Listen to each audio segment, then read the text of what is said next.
The Match Ball. Hello there, welcome to the Match Ball from our sad little pit of despair near Wembley Stadium. We're in the Premier Inn. 4 men gathered in a room to mourn the FA Cup semi-final. Leeds 0, Chelsea 1. This show is brought to you by Levi's Solicitors, of course. Michael? Yeah. They've got an office in London, but I'm never coming here again. So Wills, all though, good. they sound good. Yeah, Wills. Yeah, get them sorted. There's 10% discount on your legal fees on their full range of services, including wills, probate and conveyancing, all that. Full details and terms on the website. Yeah, 4 of us here, Dan, Michael, Rob and Dean, straight from Wembley Stadium. The game finished, less than an hour ago. Thoughts on that one? Disappointing, wasn't it? But at least we gave it a go in the second half. This is bleaker than I expected. Is it? Just standing next to each other in a Premier Inn. This is sadder than I was hoping for. Everyone was full of excitement and joy about 2.5 hours ago. And yeah, this is a bit grim. Yeah, the last time we were in this room, everyone was very excited. Everyone was less croaky because we'd not shouted at Jared Gillett just yet. But it's very improbable that we would have been to Wembley so many times and have not scored. It's so statistically unlikely. It's quite admirable at this stage, isn't it? That we're sticking to the bit. Yeah. Just keep him with it. Keep him with it. A goal. Yeah, Just the goal. I thought the Aronson moment was. We came close. Moment, yeah. But I thought the Stack moment when he had that thunder bastard start the second half. Oh God. Just wasn't to be, is was that it? the most chances we've had at a Wembley game? yeah, I'd say so. And we were still pretty insipid. I think they weren't good either. By our standards, that is good. I think, is it not the case that we didn't start the game well enough in the first? Well, basically, the game got away from us in the first half.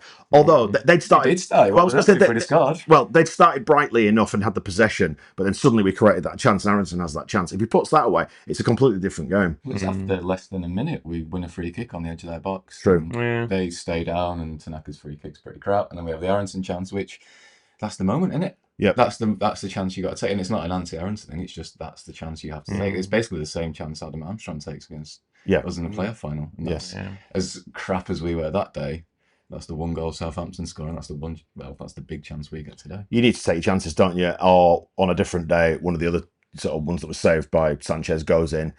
But I thought we were a little bit unlucky. It was annoying in the first half, and you thought we haven't really turned up. But it's just that Chelsea, obviously having got Rosenior sacked, decided to turn up for this one, and they pressed us really, really well, I thought, in that first half, in the sense that we couldn't play our usual game and get out. It didn't work. But the defending for the goal was shit, which we can come on to in a sec. But I thought second half we made a good fist of it, and the changes happened at half time, and we had chances in the second half. We had most of the possession. It's just unfortunate that we couldn't force one over the line, I think. Became very, very broken up in the second half as well, didn't it? As soon as we got on top, we had to by design. Yeah. Well, we've had the fake keeper injury thing again for like the 3rd, 4th time this year that's happened. Ampadu getting in the huddle was good. That's what we needed to do all season. Just make a mockery of it. And they really didn't like it, which was good. I don't know about you guys, but when that started to happen, I was hot with rage. My head started pounding. I was like, what? Now, here? You're going to throw dickheads tricks like that? I was so upset. Yeah, they completely gamesmanshiped it to a conclusion, didn't they? Yeah. Which is unfortunate. But even then, like Jared Gillett, do you think he lost his nerve a little bit today? Like, I'm not sure what you think of him, because I thought he reffed it very, very weakly, in that he bought absolutely everything when they went down. Hung on to his cards for a bit, but then he booked Mecha for winning the ball. Yeah. Just did not want any physical contact at all. It's a contact sport. And that was the second time in about 5 minutes Caicedo had nearly died as well. He'd had one previously, hadn't he, where he'd done the same thing, or maybe it was after it, I can't remember, but he had 2 in a quick succession where he's just fucking rolling around like a dick. There were loads of them, weren't there, when they just went down in quite a spectacular fashion, which means the ref is more inclined to give it than not. But I don't know whether that... It definitely broke up our rhythm, didn't it? Because there was plenty of injury stoppages in that second half. Yeah, they knew what they were doing. Yeah. And they did it pretty well. There was a point, sort of, 55, 60-ish minutes, though, where I thought that what they were doing was actually getting the Leeds crowd bang involved, which was kind of galvanising the team a little bit. I thought this could easily backfire. Didn't, but I had the hope around the time the keeper went down and started playing silly buggers. We need some villainy, don't we? But then it's weird, because we came out the second half and thought we looked bright. Stark nearly scored that thunder bastard. But it was literally a minute later they somehow it looked like how have you not scored? Where I think Goodmanson and Stroud bought a dummy, and they were just suddenly in front of our goal, and you were just waiting for them to put it in. But it was a very frustrating Wembley day, I thought. Yeah, when we had the better of them in both, I think, league fixtures, it's when we had two up top rather than today. Like, I thought Calvert-Lewin did a lot of work, but none of it really paid off. And I missed the chance that he missed in the second half. I went to the loo at that point. It felt like Farke was cycling through lots of formations. There was obviously we started with the sort of 3-4-3, and then when we come out, it's a 4-3-3, and then all of a sudden it was a 3-5-2. It felt like he just couldn't find a way for us to get a foothold in the midfield across today.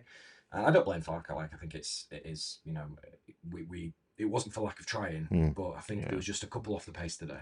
My brain just started melting when we brought Metro on, and then he went down injured. He had to go off the pitch as the left winger, and Willie Nanto hadn't touched the ball, and we just started passing it to the left again. I think, no, that's just Gabby Goodmanson on his own. And Goodmanson starts pulling up as well. His hamstring went. He looks over to Farke, who says, "Can you bring me off?" He's like, "I've got no subs left." So we just kept passing it to Gabby Goodmanson. No, that's what we're doing. There was one time he literally just to swing it a leg at it, didn't he? Like, and it was like...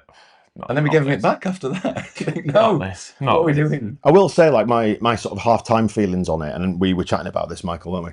So it feels a little bit like your wedding day, where it can kind of just pass you by almost, and before you know it, it's over. And then you end up with 4 men in your hotel room. So yeah, a lot. Like not for the first time, but in that sense that the day can just pass you by, and you start and then suddenly it's over. And I think that can happen at Wembley. That's what's happened to us when we've been here before. But then I thought it looked more like a game I recognised in the second half because we came out and went after them. So I think had we been insipid for the full 90, then I think we'd probably have good reason to say they hadn't turned up or criticise them. But actually, I think we did turn up today in the second half. The problem is we were chasing it from the first half. Yeah, I've seen us play far worse in finals at Wembley, Cardiff, wherever you want to say. Like we were in that game, and if things break differently, we score a goal, don't we? And there was because it's not like they had loads of chances. Is it? Like, I'm thinking of other visits to Wembley, Cardiff, but like Watford were absolutely fair value for 3-0. Donny should have beaten us probably 3-0. Villa absolutely battered us. Like, Southampton, we were kind of in that, but again, we didn't. I don't we had the chances against Southampton that we had today. Dan James hitting the bar late on was about it, wasn't it? Which was kind of a hit from the edge of the box, not a well-crafted chance. Whereas today, I think we've made Sanchez make on-target saves.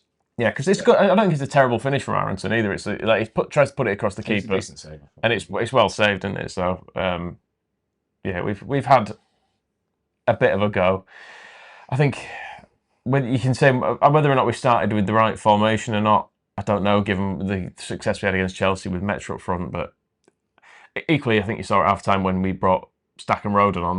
That's our first choice team, isn't it? Essentially, with those two in there. Playing a different formation, though, weren't they? Because yeah, it's true. So that was it was quite surprising he did that actually, because it was midweek when he did that, and it definitely helped us going forward. But we looked so open at the back in midweek. Whereas but it's a cup tie in it as well, so you've just got to take that risk, go for it at the back, and get an extra body in midfield, because it felt like that's where we were losing it. I don't know. It was as soon as it got to the half time whistle, the cameras showed Roden and Stack were getting ready. It was like, yeah, this has been thought of leading into it. I think it's remarkable that Stack is able to play 45 minutes after what happened to him at West Ham. Asking a lot of him. Yeah, asking an awful lot. Because I said to my dad, sat next to me, I said, I think I'd probably bring Stack on, see if we can get hold of the midfield. And he was like, I bet he's got 10 minutes in him. It's one of those where he's on the bench just as a mind trick almost. Yeah. Special teams, like if we put him on for the last 10, if we get a free kick. Izzy Brown. Yeah. But I thought Stack played quite well when he came on, actually. But yeah, just not the rub of the green. And if Tanaka connects with his chance as well. Yeah. Just felt like there were a number of those today where we didn't quite connect properly, and we just didn't. Well, we didn't take our chances, did we? We had them. No, on their goal. Did you feel like Strauch was fouled? Yes. Yeah, he was. Neto did it twice, didn't he? He did it. Yeah. Every header he jumped. He never looked at the ball. No, he jumped into early. The man massively before it happened. This is Pascal again. No criticism to Pascal, because this is how I want our players to play. But if he goes down, yeah, it was really frustrating as well. Straight after that is when Cucurella goes down. Yeah. Calling for a red card on Calvert-Lewin, and I've not seen the replay, but because it's Cucurella, I was like, well, he's a cheating twat. Yeah, I know that's a red card. Yeah, you shouldn't victim blame unless it's Cucurella. Yeah, or Garnacho. Yeah, but it seemed it's rubbish. It's rubbish. It seemed blatant from where I was in the stadium that he's not looked at the ball, he's jumped into the man. Just because Stroud doesn't go down, it's free kick. And this is me bitching and moaning because we've lost the game, but still, come on. Yeah, no, and it's like I say, it wasn't the first or the last time he did that either. I mean, he's little, isn't he? So you can see why you're trying to get an advantage in those situations, because he's not going to ever win a header against Stroud, is he? But I feel like the ref should probably have noticed it. He'd done it really blatantly earlier on with Goodmanson, and we didn't get that call either, which is then why you get frustrated later on in the second half when Chelsea players are going down screaming and the referee's giving a free kick. Yeah. And he bought everything, didn't he? Yeah. He did, really. Just refed based on probabilities of what he thought he wanted to happen, like with that Metcha yellow card, which was a fucking disgrace, by the way. We'll probably end up seeing that back in fairness and going on that follow-through. Bullshit. But fuck him. Either way, it was a good righteous challenge. Yeah. I would say. What did you make of the whole sort of Wembley experience? I enjoyed it a lot more this time. I thought the crowd was a lot more up for it, sang a lot throughout. Backed the team, lifted the team at the right moments. Whereas, like against Southampton, it was just flat and horrible. It's really weird because it's just so disparate. Wembley, wherever you are, none of it joins up together.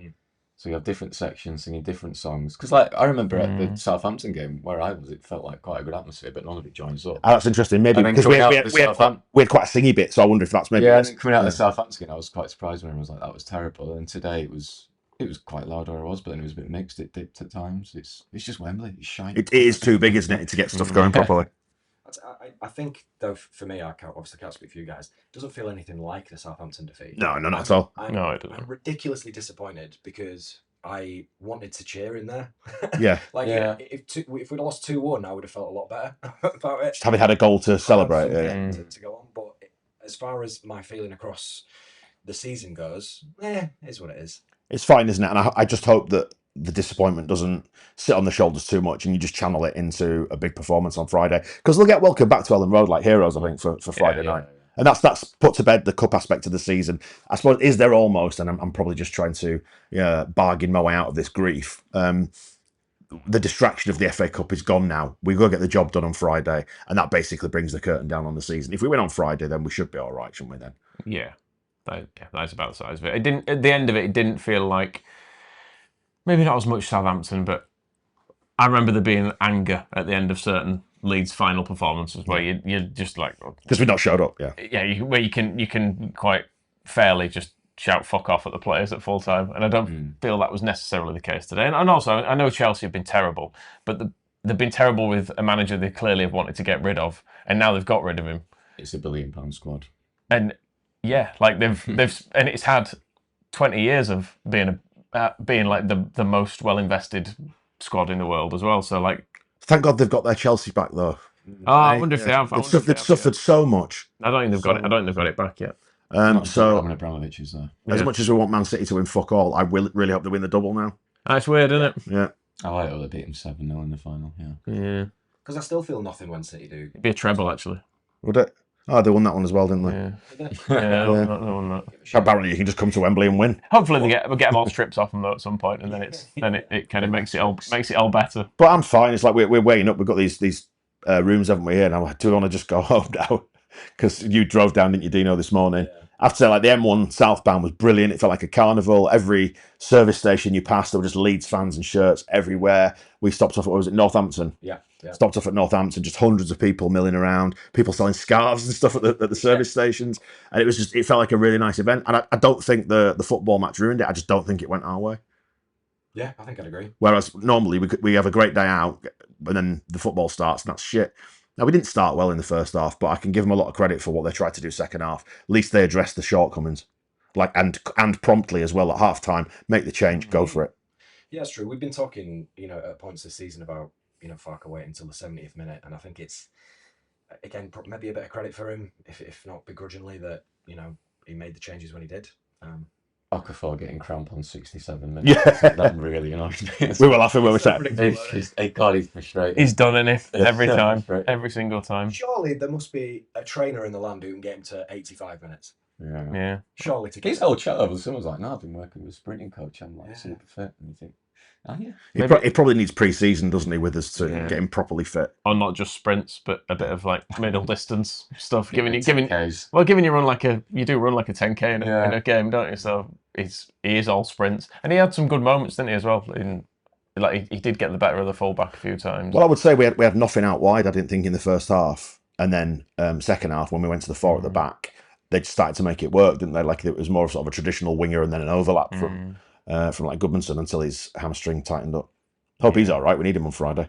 He didn't look good. No. I have to say, it looked more than cramp. Oh, did it? So it looked like he was very quickly like, yeah, I need to come off. Right, which is worrying. But and he looked barely able to kick a ball when it kind of dropped to him. It was a bit like it was a fuck off kick. I mean, look, it was a don't get this away from me sort of thing. All that said, though, Rodon's back came in, looked fine at the back. Yeah. So you put him back into the defence against Burnley, and then Justin, who should be fresh because he only did half a game. So a bit unlucky, I thought, really, to have to be taken off. But when we were mulling over, would you make changes at half time? It was the obvious thing because we had two fullbacks on that side, didn't we? Yeah, and he needed some, because when you go for the wing backs, you need either for the fullbacks to create space, or if you're getting marked out of it wide, you need another alternative through the centre, didn't we? And there was nothing happening through the middle, so it needed something to change. And particularly, I think in the first half, it felt like we were struggling to create an option for when either Pascal or when James Justin had the ball. There was Goodmanson would run off Okafor, wasn't finding space. So it all made sense, and it did make a difference. But ball did not hit the back of the net. I was actually surprised it was Justin that went off, and Bogle, who I thought had a difficult afternoon slightly. I thought his touch was pretty terrible at times. Yeah, I mean, how fit was he? He played all of it, so pretty fit. But I suppose he's the more attacking one, isn't he? So you probably keep him on. But yeah, I thought he struggled. All in all, then, any takeaways? Have we learned anything? I don't think we have we? It's just, did they sometimes get away from you? You sometimes lose games here. It's confirmation that Wembley's cursed, I think. Yeah. I don't feel like that. I think we were just unlucky. In key moments, we just didn't quite make it count. Like if Taka hits the target or Sanchez don't make one of the saves, then I think on a different day, it's a different outcome. And I think if we'd have got that goal and equalised, the momentum and the crowd and the crowd lift that we would have got, I think would have swung it massively in our favour because they basically had nothing in the second half. Even when Cole Palmer came on, he didn't have anything. Just looking at the stats, actually, 2 big chances apiece. We had the better XG. We had higher XG. Because they hit the post as well, didn't they, in the first half? They did, yeah. Inside of the post, no less. Yeah. I think the really annoying thing is that we need to come back here more often, and then we have a better chance of finally scoring a goal. Yeah, that's it. That is why I completely reject the idea of a curse now. We just haven't been good enough for long enough. No. And maybe we can come back here more often and have better times and one day win a game. Well, that's the thing, innit? Like, you hope that this is not a flash in the pan. You hope that it's not another 40 years. Yeah, that this is now us back in contention for semi-finals and finals. Which is the root of the United are back chant. Oh, of course. Yeah. It's been a bit like that with England over the years when England eventually have reached like semi-finals and finals over the years, and it's like, oh, we're so unlucky, we're never going to win this. It's like, no, but if you're Germany or Spain, you lose 4 semi-finals, but then you win one and then you win it. Like we've not been there, have we? I mean, admittedly, as we stand there right now, I wish we'd lost against Derby or whatever in the first round. Norwich, one of them early rounds. I wish we hadn't bothered. No, you say that, I do agree. I know what you mean. No, I'm glad we've had the experience and had a taste for it because it's not all bad. No, it's not. I mean, fuck London, fuck Wembley, but let's keep doing it. Yeah. Oh yeah. No, I'm up for that. Because that drive down today was brilliant. It was so much fun, like stopping off, seeing everybody. Let's just do it more often. Let's never ever say we don't want to come to Wembley and look at Man City who can't sell their allocation. I mean, like the middle Chelsea couldn't sell their allocation. The middle tier today. Did you notice this? The middle tier normally they would divide it halfway and halfway. Club Wembley went 3/4 of the way around the stadium in Leeds' favour. Yeah, it was always gonna, wasn't it? It's always gonna. Which it's a long way for their fans to travel. Of course, yeah. Which it counts for nothing in the come the shakedown. Of course it doesn't, but it goes to show that we shouldn't be scared of the place. And every time we get here, we sell loads of tickets. So let's keep doing it. Let's do it more often. Yeah, I'm still a little bit scared of the place. Yeah, no European tour next season though. It's just crap, isn't it? That's what I mean. It's just numbing. Yeah. It's not a good stadium, I have to say. It's weird. I've been here 3 times, and I still, if you showed me an aerial view of Wembley and said, "Where have you sat in this?" I still won't be able to point at it because it's just all the same inside. You'd be like, it's an event space. We said this like for the playoff final. It is just a functional event space. But it is what it is, isn't it? Until they build another one in the Midlands. Free water though. I had a few of those inside. Did you? Free water bottles. Also, they were charging 4 waters for a tenner at some bars. Bottles maybe, I think, but there were refillable water points, weren't they? Yeah. Free water in London. Mind you, London water's shit. Yeah. Get us back to Yorkshire. Proper water. I had 2 cans of Stella for about £7.50 each. Yeah. It was terrible. So you could. Yeah. Concluding thoughts, then? I don't think we need to drag this one out, do we, any longer than it has already been? A real shame. It could have been a continuation of the feeling from last year. You know, like it just felt like last year the hits kept coming, and to have got through to a final or even have scored a goal would have felt like United really were back. But it's a shame, and like you guys have said, hopefully this is not one and done. Hopefully we'll be back in. Well, this is the thing. It's about getting established back in the Premier League. Yeah. And when you do that, look at what Newcastle did, which is get to like the League Cup final, win that, just keep continuing the progress. And you never know. Maybe one day we could win something. What? I know. What do you feel about it, Rob, all in all? Get back to Elland Road, smash Burnley on Friday night. Everyone will feel good. Michael? Yeah, yesterday's results weren't great, were they? In terms of, It doesn't matter. Beat Burnley, and it doesn't not. No, it doesn't. No, you're absolutely right. None of it matters. But it's one of those things that you kind of go, we're basically safe now. It's not like all those teams are going to win in the same weekend. But also, oh no, it's funnier if Spurs go down on 42 points. True. I'd rather the team on going down didn't have that many points. Yeah, let's get to 43 first. Let's get to 50 points. We'll wrap it up there. Cheers for joining us on the Match Ball. Better luck next time. We'll see you in a bit. The Match Ball.